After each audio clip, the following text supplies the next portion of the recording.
चलिए, हम लोग बात कर रहे थे राजस्थान में बहने वाली अरब सागर में गिरने वाली नदियों के बारे में। अरब सागर में गिरने वाली नदियों के बारे में मैंने आपको बताया था कि कुछ नदियां हैं जो रण ऑफ कच्छ में जाके गिरती हैं और बाकी कुछ नदियां हैं जो खंबात की खाड़ी में गिरती हैं। मैं अभी बात कर रहा था जो नदियां रण में जाके गिरती हैं, कच्छ के रण में जाके गिरती हैं, मैं उनकी बात कर रहा था।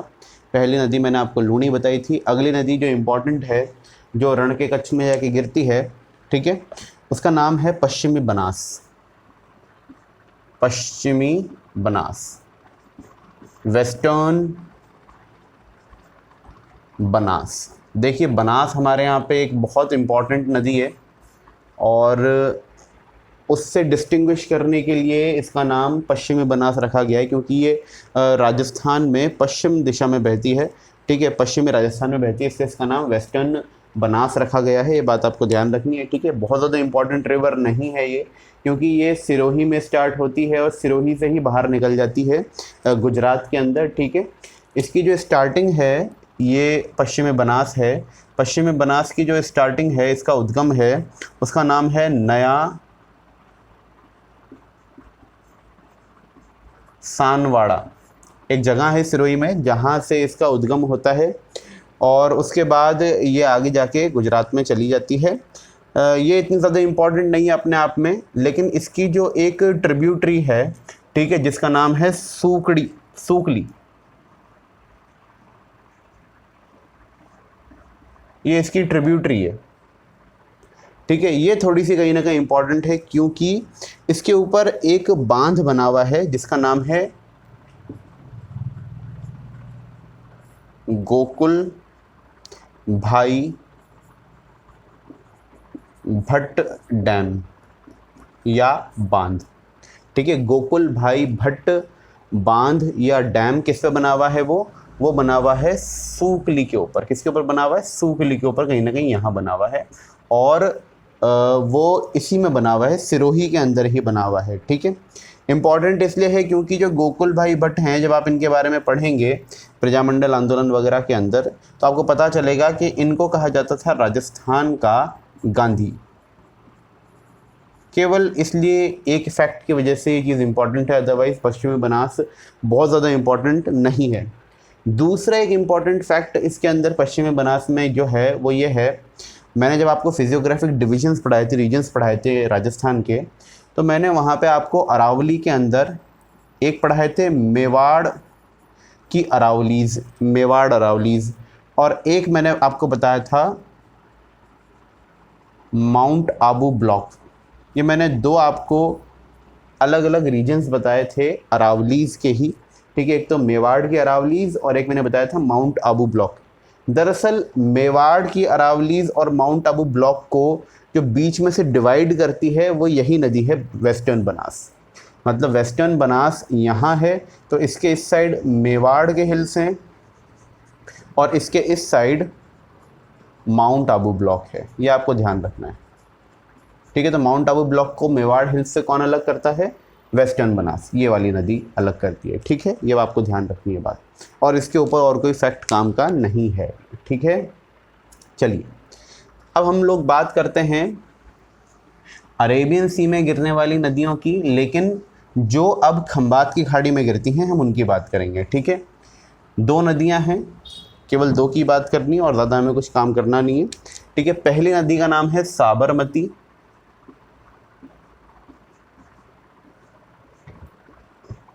ये वही साबरमती नदी है जिसके किनारे साबरमती आश्रम है, बहुत ज़्यादा फेमस, जो गांधी जी ने स्थापित किया था। ठीक है, इसका जो ओरिजिन है, ओरिजिन या मैं कहूँ जो इसका उद्गम है, वो है पदारना गांव। पदारना गांव कहाँ पड़ता है? ये उदयपुर में। अगर मैं थोड़ा सा मैप के ऊपर मार्किंग करूं, आप लोग अपनी एटलस में देखते रहें, मैं एटलस में से देख के बनाने की कोशिश करता हूं जल्दी से। तो जिस तरीके से उदयपुर है आप लोग देख लीजिएगा। ठीक है, और उदयपुर के साइड में सिरोही है, क्योंकि सिरोही से इसकी कुछ ट्रिब्यूटरीज, सिरोही के साइड से इसकी ट्रिब्यूटरीज आ सकती हैं, नहीं आएंगी। ठीक है, ये उदयपुर है। उदयपुर में से आप देखिए ज़रा ध्यान से, कुछ इस तरीके से साबरमती बहती है। जो इसका ओरिजिन है पदारना गांव उदयपुर के अंदर, ठीक है। उसके बाद इसका जो फ्लो है, फ्लो केवल उदयपुर के अंदर है।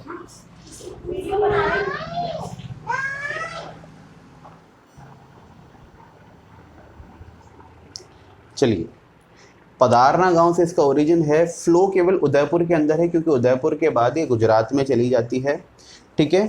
इसका जो समापन है, समापन या मैं कहूँ इसका जो एंडिंग होती है, ये अपना पानी कहाँ ले जाके छोड़ती है? खंबात की खाड़ी में। ये आपको बता चुका हूँ मैं, खंबात की खाड़ी या गल्फ ऑफ कैम्बे, मैं आपको पहले बता चुका हूँ, गल्फ ऑफ कैम्बे भी कहते हैं इसे, ठीक है। इसी के किनारे 1916 में गांधी जी ने साबरमती आश्रम की स्थापना की थी और इसी के किनारे ही अहमदाबाद सिटी भी है, इसी नदी के किनारे, ठीक है। मैं बात कर रहा हूँ सारी किसकी? साबरमती की, ठीक है। इसके बारे में केवल यही जानकारियाँ हैं जो इम्पॉर्टेंट हैं। अब इसकी सहायक नदियों की मैं बात करता हूँ, साबरमती की सहायक नदियों की बात करता हूँ, मतलब ट्रिब्यूटरीज़ की मैं बात करता हूँ इसकी। अगर ट्रिब्यूटरीज़ की बात करूँ तो इसके दो साइड से ट्रिब्यूटरीज आती हैं, मतलब राइट साइड से भी आती हैं, लेफ़्ट साइड से भी आती हैं, ठीक है। अगर मैं राइट साइड ट्रिब्यूटरी की बात करूँ, अगर देखिए मैं इधर की तरफ चेहरा करके खड़ा होऊंगा तो ये वाली साइड जो होगी वो राइट साइड होगी, ये वाली साइड लेफ़्ट साइड होगी, ठीक है। तो मैं पहले किसकी बात कर रहा हूँ? सहायक नदियों में जो राइट साइड होंगी, ठीक है। राइट साइड मतलब इधर की बात कर रहा हूँ मैं पहले, ठीक है। तो राइट साइड ट्रिब्यूटरीज़ में सबसे इम्पॉर्टेंट जो ट्रिब्यूटरी है वो है सेई। मैं बात कर रहा हूँ पहले किसकी? सेई नदी के बारे में बात कर रहा हूँ, ठीक है। सेई नदी का जो दरअसल उद्गम है वो है यहाँ से गोगुंदा की पहाड़ियों से। गोगुंदा बहुत ज़्यादा फेमस वर्ड है राजस्थान की, जब आप हिस्ट्री पढ़ते हैं। उद्गम कहाँ से है इसका? सेई का गोगुंदा की पहाड़ियों से।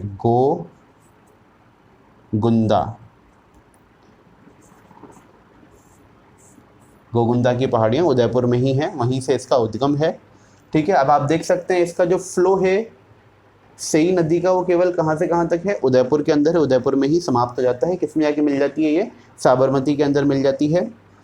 इस नदी के ऊपर, सेई के ऊपर एक सेई बांध भी बना हुआ है, ठीक है। मान लीजिए कहीं पे यहाँ पे एक बांध बना हुआ है, सेई बांध, ठीक है।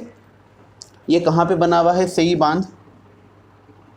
कोटड़ा, एक जगह का नाम है कोटड़ा, उदयपुर में ही है, वहाँ पे सेई बांध बना हुआ है। ध्यान रखिए, मैं बहुत सारी चीज़ें हटा देता हूँ जल्दी से ही, आप लोग पॉज करके उन चीज़ों को देख लीजिएगा क्योंकि टाइम कम है, मैं थोड़ा सा जल्दी चल रहा हूँ, ठीक है, और टाइम को बचाने की कोशिश कर रहा हूँ, ठीक है। तो सेई बांध कहाँ पर है? कोटड़ा में है, ठीक है। सेई बांध में दरअसल क्या है, यहाँ सेई बांध में जो पानी रोका जाता है उसको एक कैनाल के द्वारा यहीं पास में, सिरोही से ही पास में, यहाँ पे हमने देखा था एक नदी निकलती है पास में से, जवाई। अभी थोड़ी देर पहले हमने देखी थी, जवाई एक रिवर है जो सिरोही से निकलती है, सॉरी पाली से निकलती है, और पाली से निकलती है और वो जाती किधर की तरफ है? जोधपुर साइड। और जवाई के ऊपर ही एक बांध बना हुआ था, जवाई बांध, और जवाई बांध को कहा गया था मारवाड़ का अमृत सरोवर। दरअसल उससे जोधपुर को पानी सप्लाई होता है, ठीक है।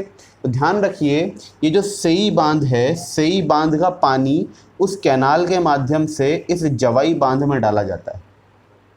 दोबारा कह रहा हूँ, सेई बांध का जो पानी है वो एक कैनाल के माध्यम से कहाँ डाला जाता है? जवाई बांध में डाला जाता है, ताकि जोधपुर की प्यास बुझाई जा सके। और ये जो कैनाल है, कैनाल दरअसल ओपन होती है, कैनाल, ठीक है, नहर जिसे कहते हैं, वो दरअसल ओपन होती है, लेकिन ये टनल बेस्ड है। टनल मतलब हो गया क्लोज्ड है, ठीक है, एक पाइप नुमा है, पाइप के अंदर जाती है ये, ठीक है। तो सेई बांध का पानी कहाँ पहुँचाया जाता है? दरअसल जवाई बांध में पहुँचाया जाता है, ठीक है। इसे ही सेई प्रोजेक्ट कहा गया, सेई प्रोजेक्ट कहा गया इसे ही, ठीक है। वैसे बहुत बड़ी बात नहीं है, अगर मैं ये शब्द ना भी लिखूं तो भी आप समझ जाएंगे सेई प्रोजेक्ट का मतलब क्या होगा, ठीक है। चलिए, तो ये तो मैंने बात की आपसे जो राइट हैंड ट्रिब्यूटरी है सही, ठीक है। उसके बाद मैं बात करता हूँ लेफ्ट हैंड ट्रिब्यूटरी की, ठीक है। इसे हटा रहा हूँ, देखिए सहायक नदियों में अब मैं बात कर रहा हूँ लेफ्ट हैंड ट्रिब्यूटरीज की, लेफ्ट साइड की, ठीक है। लेफ्ट साइड मतलब मैं अब इधर की बात कर रहा हूँ। ध्यान से देखिए, यहाँ पे दो नदियाँ निकलती हैं। दरअसल यहाँ पे एक जगह है जिसका नाम है फुलवारी की नाल। मैंने जब आप लोगों को नाल पढ़ाई थी, मैंने आपको बताया था उदयपुर में है फुलवारी की नाल। तो फुलवारी की नाल यहाँ पर है। फुलवारी की नाल से दरअसल दो नदियाँ निकलती हैं, एक तो कुछ ऐसे निकलती है और एक कुछ ऐसे निकलती है, ठीक है। एक का नाम है, जो पहली वाली मैंने बनाई है उसका नाम है वाकल,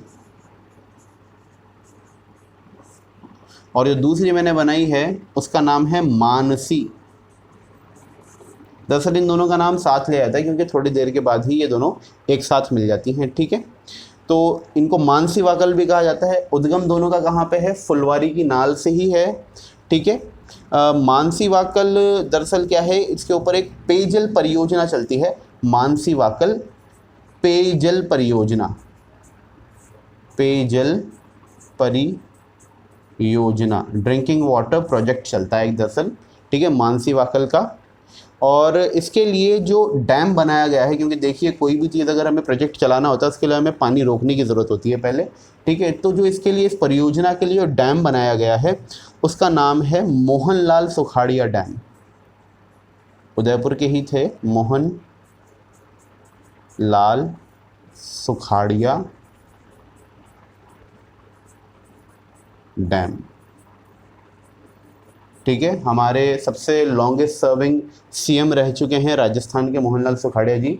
उदयपुर से ही चुनाव लड़ा करते थे। उनका जन्म खैर झालरापाटन में हुआ था, और भी बहुत सारी बातें हैं, जब हम लोग पॉलिटी की बात करेंगे तब बताऊंगा आप लोगों को, ठीक है। तो मोहनलाल सुखाड़िया जी के नाम के ऊपर ही इस डैम का नाम रखा गया है। मानसी वाकल के ऊपर बने हुए डैम का मोहनलाल सुखाड़िया डैम, जो क्या काम करता है? पेयजल आपूर्ति करता है। किसे आपूर्ति करता है? उदयपुर को, ठीक है। तो यहाँ से दरअसल उदयपुर को पेयजल आपूर्ति की जाती है, ठीक है। इसका पुराना नाम जो है इस डैम का वो है देवास डैम, देवास डैम, इसी डैम का नाम है मोहनलाल सुखाड़िया डैम का, ठीक है। दरअसल इन दोनों का पानी यहाँ रोका गया है इस तरीके से, और यहाँ से उदयपुर को पानी की सप्लाई की गई है, ठीक है। मानसी वाकल पेयजल परियोजना, ठीक है। ये 2007 में योजना शुरू हुई थी, ठीक है। इतना कोई डीप में नहीं पूछने वाला आपसे, केवल इस डैम का नाम पूछ सकता है कि नदियों के ऊपर बना हुआ है, इससे किस ज़िले को पानी सप्लाई किया जाता है, किस शहर को पानी सप्लाई किया जाता है, ये सारी बातें पूछ सकता है और कुछ नहीं पूछेगा, ठीक है।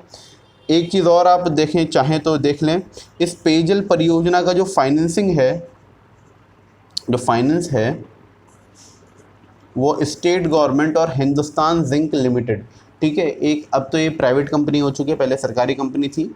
इन दोनों के बीच में 70:30 के रेशियो में बटा हुआ है, मतलब इसमें 70% पैसा HZL ने लगाया और बाकी 30% पैसा इसमें स्टेट गवर्नमेंट ने लगाया था, ठीक है।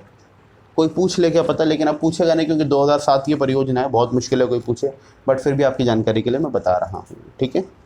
चलिए, तो ये कहानी हुई साबरमती नदी की। 1 मिनट के लिए पॉज कर रहा हूँ।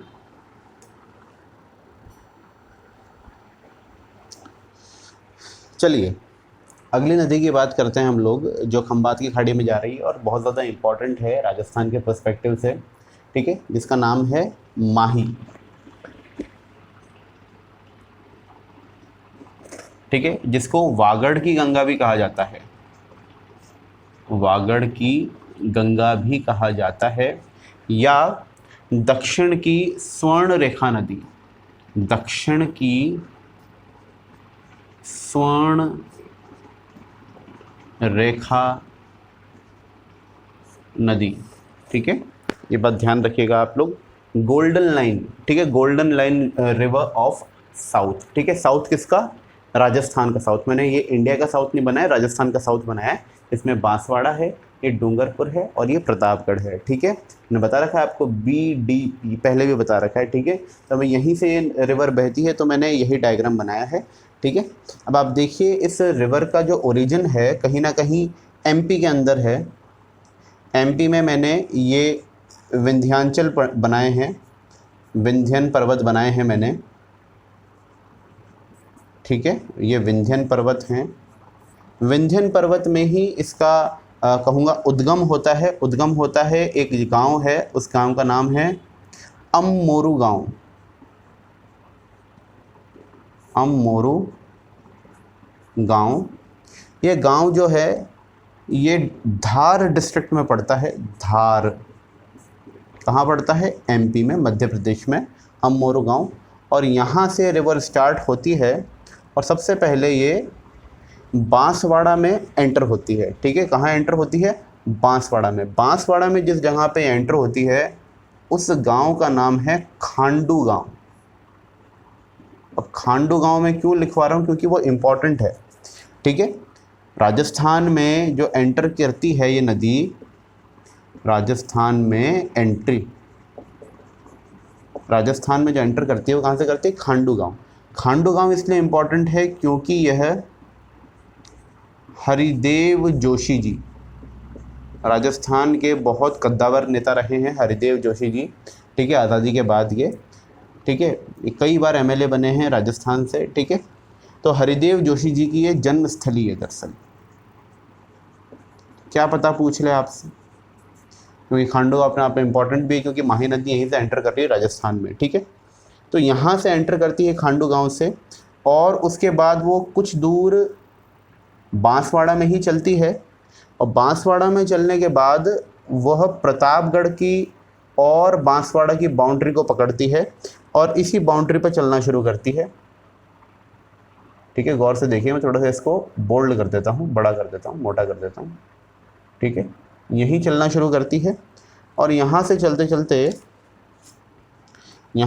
चलते इसके बाद वह बांसवाड़ा और डूंगरपुर की बाउंड्री को पकड़ती है। ठीक है, और फिर इसी बाउंड्री के सहारे सहारे ये राजस्थान को छोड़ देती है। देखिए आप लोग अपने एटलस में देख लीजिएगा।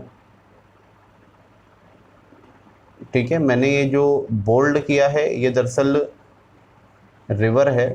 ठीक है, माही रिवर को मैं बोल्ड कर रहा हूँ ताकि समझने में आसानी हो। आप लोग देख लीजिएगा।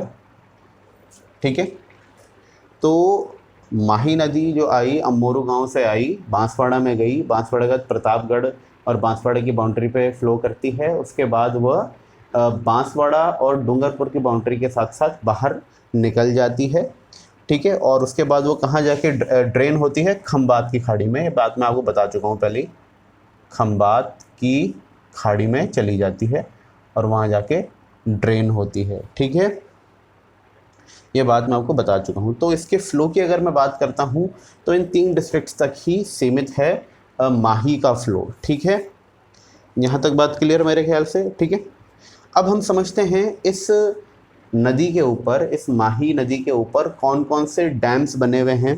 ठीक है, किस किस प्रकार के हमने यहाँ पे इरिगेशन प्रोजेक्ट या बड़ी एक कोई परियोजना यहाँ लॉन्च कर रखी है, मैं उसकी बात कर लेता हूँ। ठीक है, ये मेरे ख्याल से आप लोगों ने बना लिया होगा। ठीक है, अब ज़रा सा मैं यहाँ पे नीचे लिख देता हूँ जो मुझे लिखना है। अब ज़रा समझिए, ये नदी बहुत ज़्यादा इम्पॉर्टेंट है, ख़ासतौर से आदिवासी ये बहुल क्षेत्र है उसके लिए, क्योंकि यही एक नदी है जो पेरिनियल है यहाँ पे इस एरिया में और जो फ्लो करती है और अच्छा खासा पानी अपने साथ लेके आती है। तो क्या हुआ, 1966 के अंदर एक समझौता हुआ राजस्थान गवर्नमेंट और गुजरात गवर्नमेंट के बीच में, ताकि इसके ऊपर डैम्स कंस्ट्रक्ट किए जा सके और इसके पानी का इस्तेमाल किया जा सके। ठीक है, और उस समझौते के बाद जो परियोजना शुरू हुई, उस परियोजना का नाम था माही बहुउद्देशीय, मैं इंग्लिश में भी नाम लिखवाऊंगा, बहुउद्देशीय नदी घाटी परियोजना। नदी घाटी परियोजना, माही मल्टीपर्पज़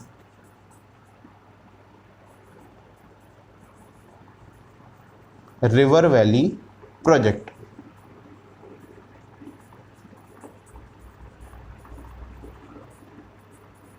माही मल्टीपर्पज़ रिवर वैली प्रोजेक्ट।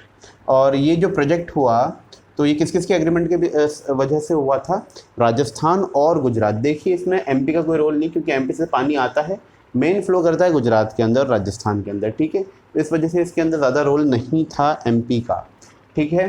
तो ये परियोजना शुरू हुई। अब जैसा इसके नाम के अंदर गिवन है एक वर्ड बहुउद्देश्य या मल्टीपर्पज़, इसका मतलब ये हुआ कि यहाँ पे हम जो पानी रोकेंगे वो किसी एक पर्पज़ के लिए नहीं, मतलब केवल इरिगेशन के लिए नहीं, ठीक है। जनरली पानी जो रोका जाता है वो इरिगेशन के लिए रोका जाता है, लेकिन पानी हम केवल इरिगेशन के लिए नहीं रोक रहे, कई अलग अलग पर्पसेस के लिए रोक रहे हैं। जैसे हम हो सकता है उससे बिजली बना लें, हो सकता है हम उसके अंदर मछली पालन करवाएं, ठीक है। तो और भी सारे उसमें पर्पसेस हो सकते हैं। तो उन्हीं पर्पसेस के लिए यहाँ पे अलग अलग डैम्स बनाए गए।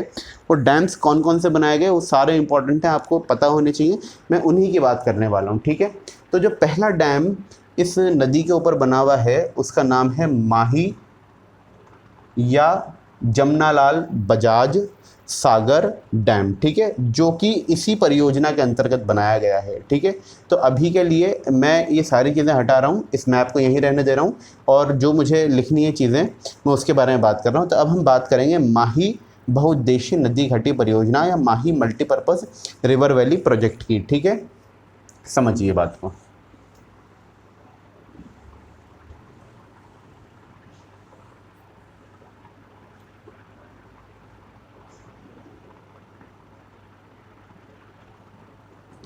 ठीक है, मैं बात कर रहा हूँ माही मल्टीपर्पज़ रिवर वैली प्रोजेक्ट की, ठीक है। तो क्योंकि ये मल्टीपर्पज़ प्रोजेक्ट है, इसका मतलब इसमें बहुत सारी चीज़ें होंगी। तो मान लेते हैं कि पहला जो इसका पर्पज़ था वो इरिगेशन का था, सिंचाई का था। पहला पर्पज़ इसका सिंचाई है, मान लेते हैं हम लोग। तो सिंचाई के लिए यहाँ पे कौन कौन से रिजर्वायर बनाए गए, रिजर्वायर मतलब बांध बनाए गए, मैं उनकी बात कर लेता हूँ। तो जो पहला बांध यहाँ बनाया गया ये वाला, उसका नाम है माही डैम, या इसी डैम को बाद में नाम दिया गया जमनालाल बजाज सागर डैम, ठीक है। जमनालाल बजाज सागर डैम।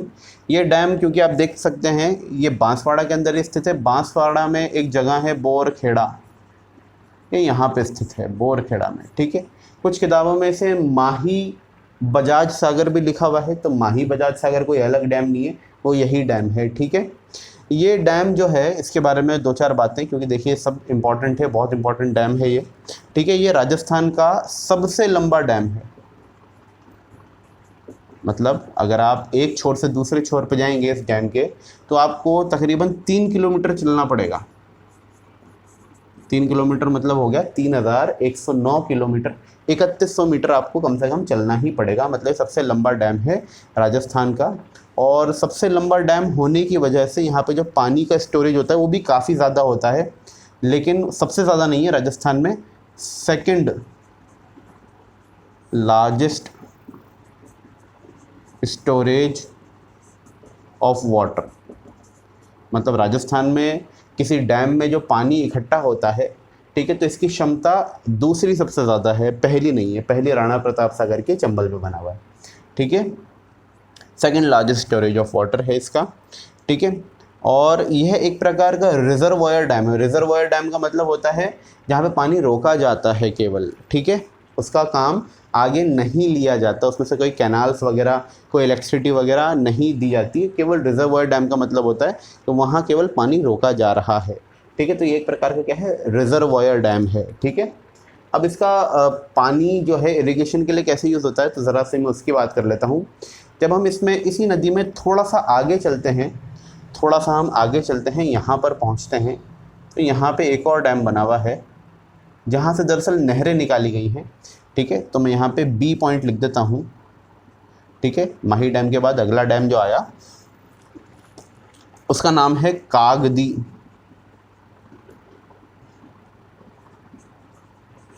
कागदी पिक अप वेयर डैम, अब ये किस प्रकार का डैम है? कागदी पिक अप वेयर डैम। देखिए दरअसल क्या होता है, नदी बह रही है, नदी में आप कुछ ना करें, एक छोटी सी दीवार ऊंची कर दें ताकि जितना पानी रुकना हो रुक जाए, बाकी का उसके ऊपर से बह के निकल जाए। तो उस प्रकार का जो डैम बनता है उसे कहते हैं पिक अप वेयर। इसका उद्देश्य केवल कुछ अमाउंट में पानी को रोकना होता है, सारा पानी रोकना नहीं होता। जनरली डैम जो बनते हैं सारा पानी रोक लेते हैं और जब उसका गेट हम खोलते हैं तभी उसमें से पानी निकलता है, लेकिन पिकअप वेयर में से हमेशा ऊपर से बहता रहता है। ठीक है, ये फर्क होता है एक नॉर्मल डैम और पिकअप वेयर डैम में।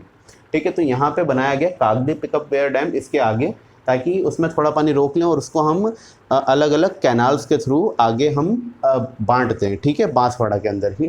तो कागदी पिकअप वेयर डैम के ऊपर 2 कैनाल्स बनी हुई हैं। एक कैनाल का नाम है भीखाबाई, ठीक है, एक कैनाल का नाम है भीखाबाई और दूसरी कैनाल का नाम है आनंदपुर भूकिया।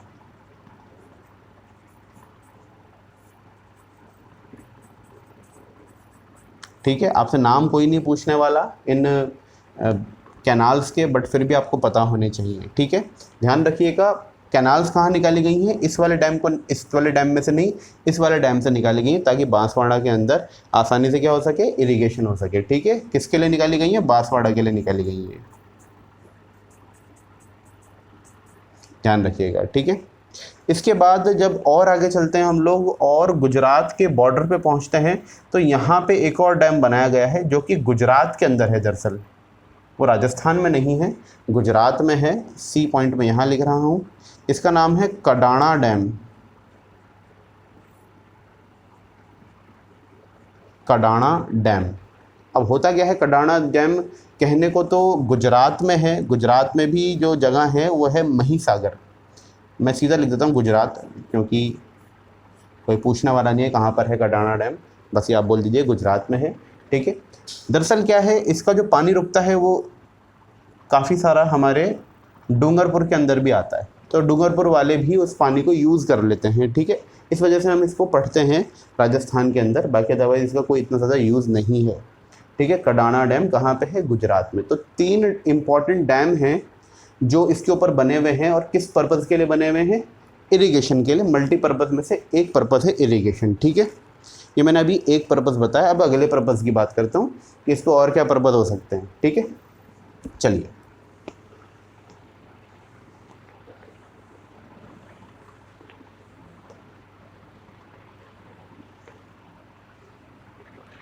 अगला पर्पज़ जो होता है किसी मल्टीपर्पज़ रिवर प्रोजेक्ट के अंतर्गत, वो होता है हाइडल पावर जनरेशन।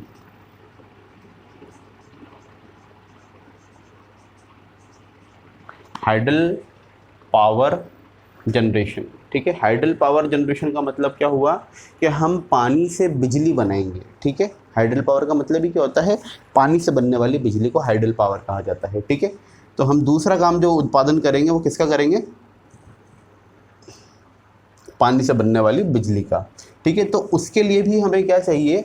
डैम्स बनाने पड़ेंगे, क्योंकि डैम्स के अंदर पानी स्टोर होता है और वहाँ से बहुत तेज़ स्पीड से हम किसी टरबाइन के ऊपर छोड़ते हैं, टरबाइन घूमता है तो इलेक्ट्रिसिटी जनरेट होती है। ठीक है, तो इसके लिए भी हमें क्या करना पड़ेगा? डैम्स बनाने पड़ेंगे। तो हमने डैम कहाँ कहाँ बनाए? एक हमने बनाया हेगपुरा में। हेगपुरा है जस्ट माही के आगे, यहाँ पे। ठीक है, थोड़ा सा अलग बना देता हूँ इस डैम को ताकि आपको पता लगे कि ये हाइडल पावर का डैम है। ठीक है, तो एक तो हमने बनाया हेगपुरा में, हेगपुरा डैम।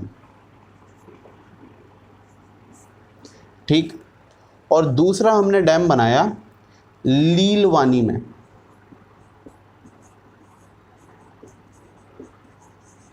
लीलवानी डैम वो है कहीं यहाँ पे है, दोनों ही बांसवाड़ा में। ठीक है, दूसरा हमने बनाया लीलवानी डैम। ठीक है, इन दोनों डैम से मिलके जो टोटल बिजली का प्रोडक्शन होता है वो होता है 140 मेगावाट। ये आप फिगर ध्यान रख लीजिएगा। ठीक है, 140 मेगावाट बिजली का उत्पादन कहाँ से होता है? माही मल्टीपर्पज़ रिवर वैली प्रोजेक्ट से। और कोई सा डैम नहीं है जो कि माही के ऊपर बिजली का प्रोडक्शन करता हो। ठीक है। और ये पूरा का पूरा जो प्रोडक्शन होता है ये राजस्थान गवर्नमेंट करती है, राजस्थान सरकार करती है। मतलब इसमें 100% हिस्सा किसका है? राजस्थान गवर्नमेंट का। मतलब यहाँ से बनने वाली सारी की सारी बिजली किसके खाते में आती है? राजस्थान गवर्नमेंट के हिस्से में आती है, ठीक है। क्योंकि हम और भी रिवर वैली प्रोजेक्ट्स देखेंगे बाद में जहाँ पे सारी बिजली राजस्थान को नहीं मिलती, इसलिए हम यहाँ पे कह रहे हैं 100% बिजली किसे मिलती है? राजस्थान को मिलती है, पूरी 140 वाट, ठीक है। तो मैंने अभी तक आप लोगों को बात की उद्गम कहाँ से होता है, कहाँ कहाँ फ्लो करती है, इसके ऊपर कौन कौन से डैम्स बने हुए हैं, केवल माही की बात की है मैंने। अब मुझे बात करनी है माही की सहायक नदियों की, कि माही की सहायक नदियाँ कौन कौन सी हैं, ठीक है। चलिए अब उसकी बात करते हैं हम लोग, माही की सहायक नदियों की।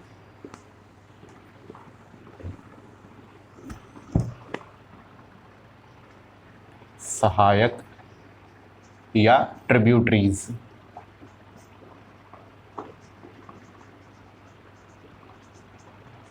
अब बात करने जा रहा हूँ मैं ट्रिब्यूटरीज की। तो वही बात होगी, कुछ ट्रिब्यूटरीज होंगी जो राइट साइड की होंगी, कुछ होंगी जो लेफ्ट साइड की होंगी, ठीक है। आप लोगों को प्रिपेयर रहना है। अगर मैं इधर से चल रहा हूँ तो इस साइड जो भी ट्रिब्यूटरीज आएंगी वो मेरी राइट साइड ट्रिब्यूटरीज होंगी, इस साइड नीचे की तरफ जो भी ट्रिब्यूटरीज आएंगी वो लेफ्ट साइड ट्रिब्यूटरीज होंगी, ठीक है। इतना कॉमन सेंस मेरे ख्याल से आप लोगों में होगा। तो पहली जो राइट साइड से ट्रिब्यूटरी आ रही है, मैं अभी राइट साइड की पढ़ाऊँगा क्योंकि राइट साइड की इंपॉर्टेंट है सारी।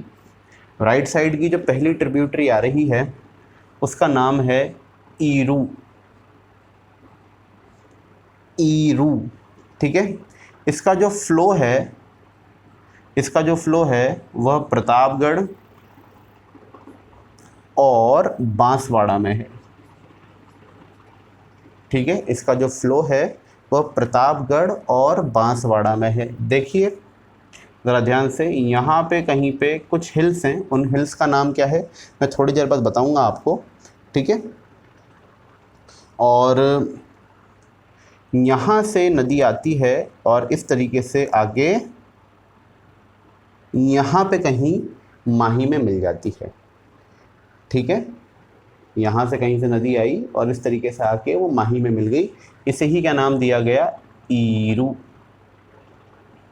ठीक है। ये जो पहाड़ियाँ हैं जो मैं यहाँ पे बना रहा हूँ, ये पहाड़ियाँ हैं दरअसल सीता माता हिल्स, सीता माता हिल्स, सीता माता हिल्स हैं। कहाँ पर हैं ये? ओरिजिन इसका यही प्रतापगढ़ में ही है, प्रतापगढ़ सीता माता हिल्स, ठीक है। ये आपको ध्यान रखना है।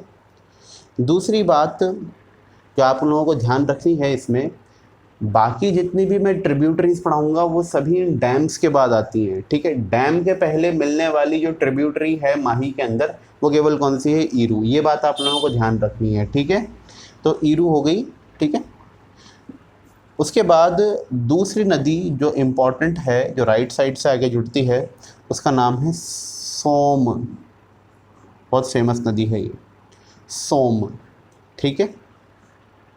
सोम का जो उद्गम है, सोम का जो ओरिजिन है वो दरअसल उदयपुर में है, ठीक है। उदयपुर से ये नदी इस तरीके से आती है और कहीं पे यहाँ आके मिल जाती है माही के अंदर, ठीक है, सोम, ठीक। सोम का जो ओरिजिन की अगर मैं बात करता हूँ तो इसका ओरिजिन है बीछा मेड़ा। बीछा मेड़ा एक जगह है जो कि उसको कई बार बुक में ऋषभ देव भी लिखा जाता है क्योंकि ऋषभ देव में ही एक जगह है बीछा मेड़ा। और आप लोगों को पता लग रहा होगा ये डूंगरपुर है, डूंगरपुर के ऊपर कौन सा डिस्ट्रिक्ट आती है? उदयपुर आती है। तो मैं बात कर रहा हूँ दरअसल उदयपुर की ही, ठीक है। बीछा मेड़ा कहाँ पड़ता है? उदयपुर में ही पड़ता है। यह ऋषभ देव कहाँ पड़ता है? उदयपुर में ही पड़ता है। ऋषभ देव में ही एक जगह है बीछा मेड़ा जहाँ से नदी निकलती है, कौन सी? सोम, ठीक है। दरअसल बीछा मेड़ा में भी एग्जैक्ट लोकेशन है इसकी जो यहाँ पे मैं लिख देता हूँ, वो है बाबरमल हिल्स। ये किन हिल्स से निकलती हैं? बाबरमल हिल्स, ये ध्यान रखिएगा, ठीक है। तो एग्जैक्ट लोकेशन क्या है इसकी? बाबरमल के हिल्स हैं जो कि बीछामेड़ा में पड़ते हैं। बीछामेड़ा खुद ऋषभदेव में, और ऋषभदेव कहाँ पे, उदयपुर में पड़ता है। ठीक है, ये इसका उद्गम है।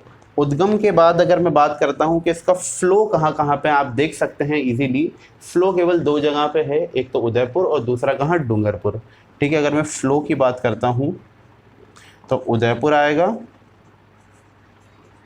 और डूंगरपुर आएगा। ठीक है, डूंगरपुर, या आप लिख लें आराम से। ठीक है, तो ये मैंने ओरिजिन और फ्लो की बात की, किसकी, सोम की। ठीक है, अब आगे बात करता हूं।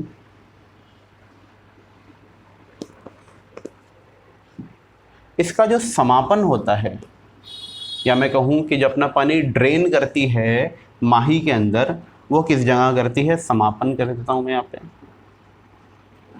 ठीक है, इसका समापन होता है, वो होता है दरअसल बहुत फेमस जगह है बेणेश्वर धाम। क्यों फेमस है अभी आपको पता लगेगा थोड़ी देर के बाद। बेणेश्वर धाम पे इसका समापन होता है। बेणेश्वर धाम एक बहुत धार्मिक स्थान है ट्राइबल लोगों के लिए। ठीक है, और ये कहाँ पे पड़ता है, डूंगरपुर में एक जगह है नवा टापरा। नवा टापरा डूंगरपुर में ही एक जगह है, वहाँ पे यह धाम पर स्थित है, बेणेश्वर धाम। ठीक है, तो यहाँ पे आके समापन होता है। ठीक है, और इसके ऊपर जो बांध बना हुआ है सोम के ऊपर, सोम के ऊपर जो बांध है उसका नाम है सोम कागदर। सोम कागदर डैम। सोम कागदर डैम। सोम कागदर डैम कहीं ना कहीं यहाँ पर है। सोम कागदर डैम मैंने मार्क किया है, कहाँ पर है आप बताइए, डिस्ट्रिक्ट कौन सी है। मेरे ख्याल से आप लोग समझदार हैं, आप बता सकते हैं। यह उदयपुर में है। ठीक है, सोम कागदर डैम जो सोम नदी के ऊपर बना हुआ है वो कहाँ पर है, उदयपुर में। और इसके ऊपर एक और डैम बना हुआ है डूंगरपुर में, यहाँ पे कहीं बना हुआ है इसके ऊपर एक और डैम। ठीक है, जिसका नाम है सोम कमला अंबा डैम। सोम कमला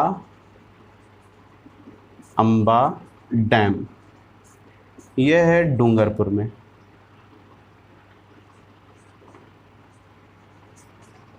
ठीक है, तो ध्यान रखिएगा, दो डैम है सोम के ऊपर, अपने आप में बहुत इंपॉर्टेंट नदी है। थोड़ी देर बाद पता लगेगा क्यों इंपॉर्टेंट है। ठीक है, ओरिजिन कहाँ से है, फ्लो कहाँ पे है, इसका समापन कहाँ पे है। मैं अभी भी आप लोगों को कहूँगा इसका मैप बहुत अच्छे से बनाइएगा। आप लोग जब रिवर्स पढ़ें तो रिवर्स केवल आप लोग पढ़ें मैप के थ्रू, और मैप के थ्रू ही उसे याद रखें, और मैप के थ्रू ही आपका सारा काम हो जाएगा। सारी जानकारी आप मैप को इतने अच्छे से बनाएं कि सारी जानकारी वहीं लिखने और बार बार उसकी प्रैक्टिस करें। सारी जानकारी उसी में लिखने की कोशिश करें। आपको और कुछ करने की आवश्यकता नहीं है, बार बार नोट्स देखने की आवश्यकता नहीं है। मैंने इसी तरीके से पढ़ाई की थी, मैंने मेंस के अंदर भी इनफैक्ट इसी तरीके से पढ़ाई की थी। मैंने रिवर्स के केवल और केवल उनके डायग्राम्स बनाए थे कॉपी के अंदर, किस तरीके से इनके मैप्स हैं। मैंने मैप्स के अंदर ही सारी मार्किंग की थी, कौन सी चीज़ कहाँ पर है, कहाँ से कौन सी चीज़ उद्गम होती है, किस किस डिस्ट्रिक्ट से वो जा रही है, मैंने सब चीज़ वहीं पर मैप में किया था। मैंने कुछ भी अलग से नोट्स नहीं बनाए थे, मैं आप लोगों को कह रहा हूँ। ठीक है, तो मेरी सलाह यही होगी, आप लोगों के पास एटलस हो, एटलस को ध्यान से देखें, उसके फ्लो को देखें, और उसके अंदर कहाँ से जा रही है, कहाँ ख़त्म हो रही है, कौन कौन सी उसके साथ एसोसिएटेड इंपॉर्टेंट चीज़ें, वो सब साइड में लिख लें। ठीक है, तो उससे ज़्यादा आपको बनाने की ज़रूरत नहीं पड़ेगी, इसलिए मैंने बहुत ध्यान से यहाँ पर आप लोगों के लिए मैपिंग की है। ठीक है, चलिए सोम के बाद हम आगे चलते हैं। तो दो इम्पॉर्टेंट नदियाँ ट्रिब्यूटरीज जो हैं माही की, वो है एक तो ईरू और एक है सोम। ठीक है, ये हो गई सोम। अब मुझे क्या पढ़ना है ज़रा समझिए, मैं इन्हें हटा रहा हूँ। ठीक है, तो ये तो मेरी नदियाँ हो गई, ट्रिब्यूटरीज हो गई, जो राइट हैंड से आती हैं। किसकी ट्रिब्यूटरीज होंगी, माही की। लेकिन अभी ज़रा रुकिए, एक बहुत ही ज़्यादा इम्पॉर्टेंट रिवर है जो कि सोम की ट्रिब्यूटरी है। ठीक है, आप अलग से एक बॉक्स बना लें, उस बॉक्स के अंदर अलग से लिखें सोम की सहायक नदी, जो बहुत ही ज़्यादा इम्पॉर्टेंट है, और उसका नाम है जाखम। सोम की सहायक नदी या सोम की ट्रिब्यूटरी, ठीक है, इसे अलग से बॉक्स में लिखें और उसका नाम है जाखम। जाखम क्यों इंपॉर्टेंट है, जब इसके बारे में आप पढ़ेंगे तो पता लग जाएगा क्यों इंपॉर्टेंट है। ठीक है, जाखम का जो उद्गम होता है वो यहीं सीता माता हिल्स से होता है, और सीता माता हिल्स से ये चलती है तकरीबन बॉर्डर के पास प्रतापगढ़ के, और ये चलते चलते चलते चलते चलते जब सोम जस्ट मिलने वाली होती है माही के अंदर, वहीं पे जाके जस्ट मिलने से कुछ किलोमीटर पहले ही, 1-2 किलोमीटर पहले ही ये कहाँ जाके मिलती है, सोम के अंदर मिलती है। लेकिन क्योंकि वो 1-2 किलोमीटर बहुत बड़ी चीज़ नहीं है, ठीक है, इस वजह से ऐसा मान लिया जाता है जैसे कि ये तीनों नदियाँ, कौन कौन सी नदियाँ जो मैं लिख रहा हूँ, जाखम, सोम और माही, तीनों एक ही स्थान पे एक साथ आके मिलती हैं। और वो स्थान मैंने थोड़ी देर पहले आपको बताया था, जो सोम मिलती है माही में जाके, वो है बेणेश्वर धाम। तो ध्यान रखिए, इसी को कहा जाता है त्रिवेणी संगम या त्रिवेणी कॉन्फ्लुएंस। ठीक है, कहाँ पर है, बेणेश्वर धाम में, नवा टापरा, डूंगरपुर, जो कि एक बहुत ही ज़्यादा पवित्र धार्मिक स्थल है आदिवासियों के लिए। ठीक है, आदिवासियों का कुंभ कहलाता है दरअसल वो। ठीक है, नवा टापरा में, ठीक है, बेणेश्वर धाम। ठीक है, अभी उसके बारे में हम और लिख लेंगे। ठीक है, तो ध्यान रखिए, जो जाखम है, जाखम का जो उद्गम है फिर से वहीं से, कहाँ से, सीता माता हिल्स से हो रहा है। मैं दोबारा नहीं लिखवा रहा हूँ, उद्गम आप लोग खुद लिख लेंगे, ओरिजिन। ठीक है, सीता माता हिल्स हैं। इसका जो प्रवाह है, इसका जो फ्लो है, वो आप देख सकते हैं केवल कहाँ कहाँ पे है, प्रतापगढ़ के अंदर है और डूंगरपुर के अंदर है। ठीक है, थोड़ा सा मैंने यहाँ बना दिया है उदयपुर में, लेकिन उदयपुर में नहीं है। फ्लो इसका केवल कहाँ पे है, प्रतापगढ़ और डूंगरपुर केवल, और नहीं है कहीं पे। ठीक है, और इसका जो समापन है वो वहीं पे बेणेश्वर धाम में। ठीक है, तो बेणेश्वर धाम पे ही क्या हो रहा है, दरअसल त्रिवेणी संगम बन रहा है, त्रिवेणी संगम या त्रिवेणी कॉन्फ्लुएंस।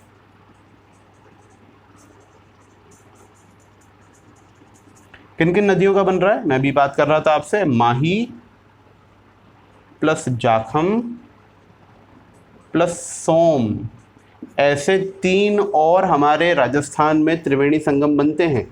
ठीक है, लेकिन पहला त्रिवेणी संगम यही है। ठीक है, तो ये बहुत इंपॉर्टेंट है त्रिवेणी संगम। टोटल 4 ही त्रिवेणी संगम पढ़ने आपको राजस्थान के रिवर्स में, एक ये हो चुका।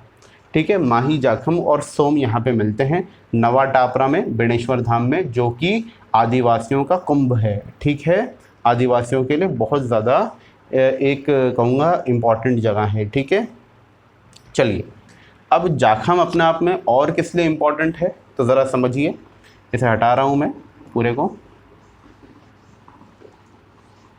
दरअसल जाखम बहुत ज़्यादा पानी कैरी करती है अपने साथ, और यही एक इम्पॉर्टेंट नदी है जो कि प्रतापगढ़ से बहती। ईरो इतनी इम्पॉर्टेंट नहीं है। ठीक है, जाखम अपने आप में बहुत ज़्यादा इम्पॉर्टेंट नदी है जो प्रतापगढ़ से बहती है।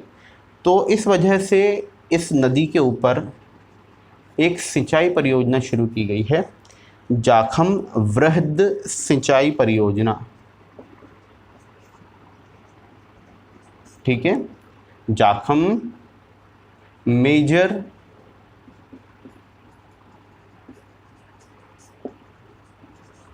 Irrigation project. ये मेजर प्रोजेक्ट है। राजस्थान में कुल 14 प्रोजेक्ट ही मेजर हैं। उन मेजर प्रोजेक्ट्स में से एक प्रोजेक्ट है, ध्यान रखिए, मैं काफ़ी सारा आपका इरिगेशन वाला पार्ट कवर करता जा रहा हूँ, ये जो मैं डैम्स वगैरह बता रहा हूँ आपको। ठीक है, तो ध्यान रखिए इस बात का। ये पहला मैं आप मेजर इरिगेशन प्रोजेक्ट बता रहा हूँ राजस्थान का। ठीक है, और भी आएंगे जो नदियों के साथ ही कवर हो जाते हैं, उन्हें अलग से नहीं पढ़ना पड़ता। ठीक है, तो ये जाखम के ऊपर ही हमने क्या बनाया है, एक मेजर इरिगेशन प्रोजेक्ट या वृहद सिंचाई परियोजना हमने बनाई है। और अब क्योंकि हम इससे सिंचाई करना चाहते हैं तो डेफिनेट बात है हमने इसके ऊपर कुछ ना कुछ डैम ज़रूर बनाए होंगे।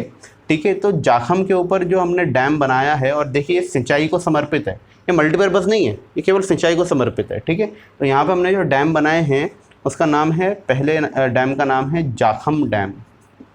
इस नदी के ऊपर ही नाम पड़ गया डैम का, इसका नाम है जाखम डैम। अब ये इम्पॉर्टेंट क्यों है, ये इसलिए इम्पॉर्टेंट है क्योंकि ये राजस्थान का सबसे ऊंचा डैम है। मतलब अगर आप नीचे खड़े होकर ऊपर देखें तो सबसे ज़्यादा आपको ऊपर देखना पड़ेगा इस डैम को देखने के लिए पूरे राजस्थान में। इसकी हाइट जो है वो है 81 मीटर्स। ठीक है। और जाखम डैम कहाँ होगा? प्रतापगढ़, क्योंकि ये मेजरली कहाँ फ्लो कर रही है? प्रतापगढ़ में। मैंने आपको बताया इंपॉर्टेंट इसके लिए खासतौर से प्रतापगढ़ के लिए। तो सिंचाई परियोजना भी किसके लिए है? प्रतापगढ़ के लिए है, ठीक है, ध्यान रखिएगा, किसके लिए? प्रतापगढ़ के लिए। और ये जो डैम बना है, इसके अंदर दरअसल जो चुनाई है वो पत्थर की है, पत्थर की चुनाई। पत्थर की चुनाई के लिए इंग्लिश में वर्ड करते हैं हम यूज़ स्टोन मेसनरी है दरअसल इसके अंदर, ठीक है, स्टोन मेसनरी या पत्थर की चुनाई की गई है और उससे डैम बना है, मिट्टी का डैम नहीं है ये, ठीक है। इसके बाद एक और डैम जो बना हुआ है जाखम के ऊपर ही, ठीक है, जाखम डैम तो कहीं ना कहीं आप समझ लीजिए यहाँ पर है, ठीक है। और एक और हमने इसके ऊपर डैम बना रखा है, पिकअप वेयर डैम एक और बना रखा है जिसका नाम है,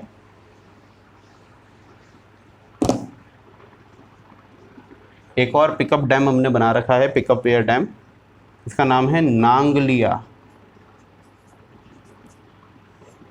नांगलिया पिकअप वेयर डैम, ठीक है, नांगलिया पिकअप वेयर डैम। और ये कहाँ पर है? ये प्रतापगढ़ के अंदर ही है, ठीक है। तो अभी मैं कवर कर चुका हूँ आप लोगों के सामने माही, और माही की जो ट्रिब्यूटरीज़ हैं जो राइट हैंड से आती हैं मैं उनको कवर कर चुका हूँ। एक और ट्रिब्यूटरी आती है छोटी सी जिसका नाम है मोरेन, ठीक है, इसका नाम है मोरेन। आपको शायद नज़र नहीं आएगा आप लोगों की एटलस के अंदर, क्योंकि देखिए सारी चीज़ें नहीं बनाते एटलस वाले भी, ठीक है, तो आप परेशान ना हो। एक आती है यहाँ पे, इसका नाम है मोरेन, केवल लिख लें आप लोग, ज़्यादा इम्पोर्टेंट नहीं है, मोरेन। मोरेन भी इसकी ट्रिब्यूटरी है जो राइट हैंड से आ रही है और डूंगरपुर से स्टार्ट होती है और डूंगरपुर में ही आके ख़त्म हो जाती है इसके अंदर, ठीक है, डूंगरपुर में ही ये समाप्त हो जाती है, ठीक है। अब ये तो मैंने बात की आपसे राइट हैंड साइड की ट्रिब्यूटरीज़ की, और कुछ ट्रिब्यूटरीज़ हैं जो लेफ़्ट हैंड साइड की भी हैं। लेफ़्ट हैंड साइड का मतलब होगा जो इस साइड से आके इस नदी के अंदर मिलती हैं। तो एक आती है नदी और इस तरीके से आके मिलती है, और इसका नाम है अनास, इसका नाम है अनास, ठीक है। इसका उद्गम जो है, इसका अगर मैं उद्गम की बात करूं तो ये कहाँ से आती है? विंध्यन पहाड़ियों से ही आती है ये, ठीक है। बस इसके लिए इतना ही इम्पोर्टेंट है। और कहाँ फ्लो करती है ये? केवल बांसवाड़ा में फ़्लो करती है, इससे ज़्यादा हमें कुछ नहीं पढ़ना अनास के बारे में। अनास के बारे में अगर बात आ जाए तो आप ये कहेंगे कि अनास किसकी सहायक नदी है? माही की, इससे ज़्यादा इसके ऊपर कोई क्वेश्चन नहीं आने वाला, ठीक है। तो केवल एक ही नदी है जो राइट हैंड से आके राजस्थान के अंदर मिलती है, बाकी अगर कोई नदी होगी तो राजस्थान के बाहर आके मिलती होगी राइट हैंड पे, हमें उससे मतलब नहीं है, ठीक है, हमसे कोई नहीं पूछने वाला, ठीक है। तो ये मेरी नदी हुई कंप्लीट, कौन सी? माही। अब इसके बाद मैं नेक्स्ट क्लास में जो बे ऑफ बंगाल के अंदर जाके मिलने वाली नदियाँ हैं मैं उनकी बात करूँगा, ठीक है। मैं आप लोगों के सामने अभी जो अरेबियन सी की 4 नदियाँ थी जो मैंने आपको बताई थी उनको कवर कर दिया है मैंने। अब आप लोगों से मैं बात करूँगा चंबल की और ख़ास तौर से बनास की, 2 इम्पॉर्टेंट नदियाँ हैं। उसमें बाकी जितनी बची हुई नदियाँ हैं राजस्थान की वो सारी कवर हो जाएंगी, ठीक है। तो अगले वीडियो में मैं उनकी बात करने वाला हूँ। इतना ही लंबा कुछ वीडियो होगा और ये चैप्टर आपका समाप्त हो जाएगा। इसके बाद मैं लेक्स की बात करूँगा, ठीक है। चलिए, थैंक यू।